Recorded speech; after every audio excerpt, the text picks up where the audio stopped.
Let's move into some health news now. Disease experts are seeing a breakthrough.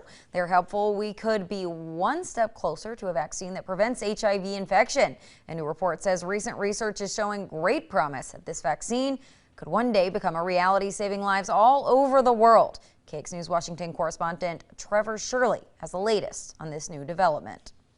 Experts say a new study is showing a high level of potential after years of complicated efforts to create an HIV vaccine for humans. And it worked rather promisingly well. Dr. Anthony Fauci, director of the National Institute of Allergy and Infectious Diseases, says early trials in monkeys show the vaccine was both effective and long-lasting. I wasn't surprised at the results. I was very pleased to see not only that it was successful in what the ultimate goal was, but the durability was impressive. Every year, the National Institutes of Health spends about $700 million on HIV research.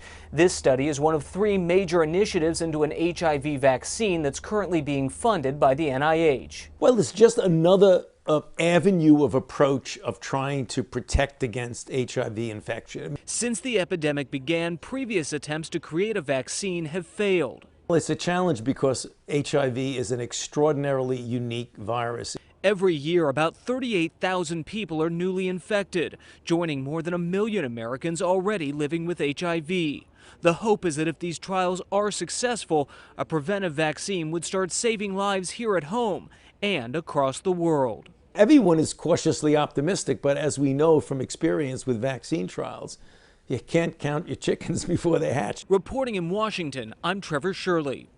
I hope that